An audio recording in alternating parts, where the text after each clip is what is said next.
Reopening the economy now is like not finishing your prescription of antibiotics because you're feeling a little better. Now, obviously, COVID-19 is an extremely relevant issue in our world right now. I'm affected by it, you're affected by it, literally every single person in this world is affected by it. We are all wearing masks when we're going outside, we are all washing our hands an excessive amount, we're all wiping down our groceries when we get them, we're following social distancing guidelines. Clearly we're being affected by it as we're doing these speeches virtually instead of in class, and we haven't been to our actual campus in about a month. Now, I'm from Tulsa, Oklahoma, where as of May 1st, shops are going to be reopening. In my personal opinion, the stores, shops, anywhere where there would possibly be a lot of people should not be opening up again unless it's an essential business. I hope to show this to you by discussing the pros of reopening the economy and the cons, and hopefully in the end you will see that the cons outweigh the pros. Now, starting with the pro, it would be good for the economy. The economy is struggling during this time. On Tuesday, April 22nd, the gas prices at Quick Trip were $1.31. While this is great news for the consumer who's filling up their tank as it's very cheap, that's where the good stops. The economy is just straight up struggling right now. Large businesses and small businesses alike, but especially small local businesses, as these are businesses that rely on their customer loyalty relationships that they've built through the years.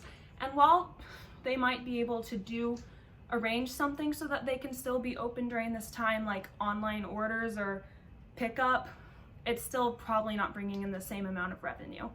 Therefore, the local businesses might be struggling in order to pay for the space for their businesses, or even just to provide for their family during this time. In addition to this, people are getting extremely restless. They just want to go out of the house. They want everything to return to normal. And so reopening the economy would help a feeling of normalcy take place. However, we're not ready yet.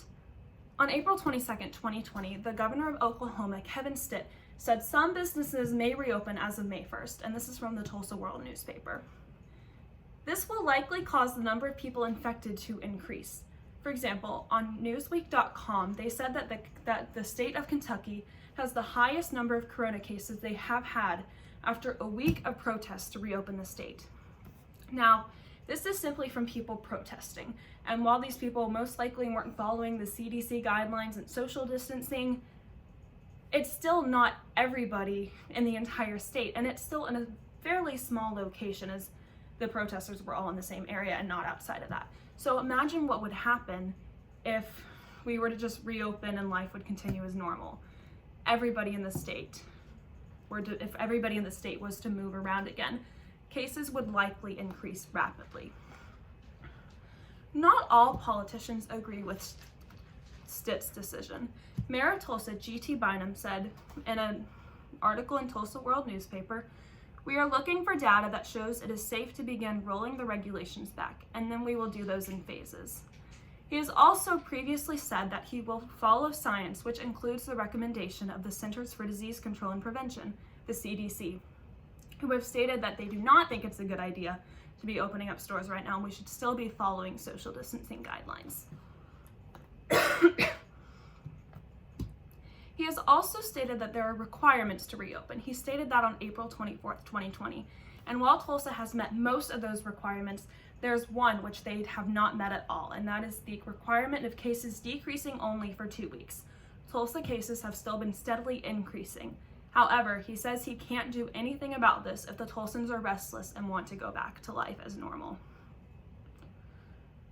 Due to people going back to their life and shopping as normal and not following guidelines, it will come back stronger.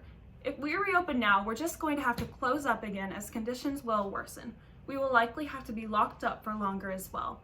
There will be a second wave. After all, history repeats itself. And according to History.com, the Spanish influenza, which occurred in 1918, had a second wave hit after people started moving around again and interacting. The second wave hit way harder than the first.